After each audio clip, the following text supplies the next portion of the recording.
As you alluded to, went to college and business school. I had a long career in the private equity business, but I decided a dozen years ago what I wanted to do was public service.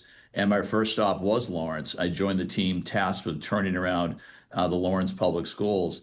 And what I learned firsthand is the power of leadership and collaboration and the ability to get things done when you put the outcome ahead of the politics. And so I joined a team that was empowered to make real change through state Right, receivership. And we did things like cut the size of the bureaucracy by 40% and put those dollars in the right. classroom, produce innovative new programs. And we brought parents and teachers and community members together to drive better results for our Right. kids. And in 2 years, we took a high school graduation rate from 52% to 72%. So it was the power of cutting the bureaucracy, Right. leading with innovation, leading with results, and bringing people together. Mike, we need a 3 hour conversation. I don't have that time. Paul's looking at me saying, ask about Trump.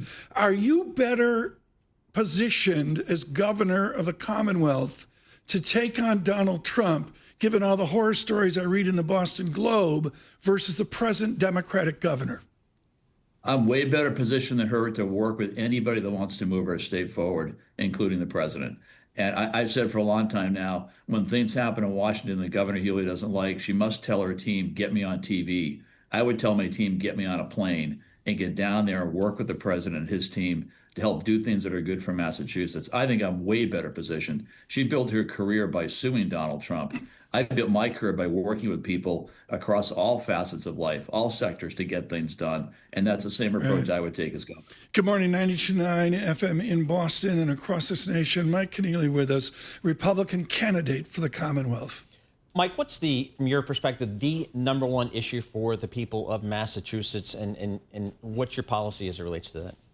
Yeah, I'm not sure there's one, but we've articulated three pillars of our campaign, which is affordability, opportunity, and better government, right? We've got a cost of living crisis here. People cannot afford to live in Massachusetts, on the one hand. On the other hand, there's not enough economic opportunity. We're 50th among the 50 states in job creation the last couple of years, and our education test scores are down over the last dozen years. So we're not preparing the workforce of the future.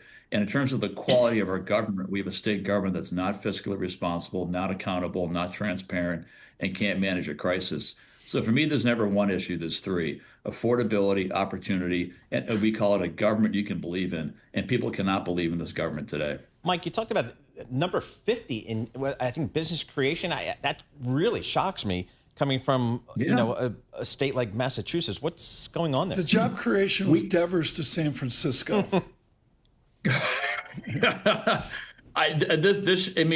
It should surprise all of us. Look, we're Massachusetts, right? We have leading positions in some of the most important industries globally. We have great companies, great leaders, great communities. And because of Beacon Hill's failed policies, we're 50th among the 50 states in job creation. So we should all look at that and just say, Right. look, that is not acceptable. And that's the fault of the CEO of the state. And that CEO is Maura Healey. So we need a change in leadership. Mike, I want one more question here. We'll get you back on as you stagger towards the election. I'm going to go to Beth Israel Deaconess, their Center for Virology and Vaccine Research. What would you say right now to Secretary Kennedy about the science of Boston, Massachusetts? I would say we have the best science in the world, okay? And the reason why my family and I ride the Pan Mass Challenge every year, for example, is that our institutions, like in that case, Dana-Farber, you mentioned Beth Israel, our institutions get results. So I would tell them what you get when you invest in Massachusetts, and you should invest here. We are the leader.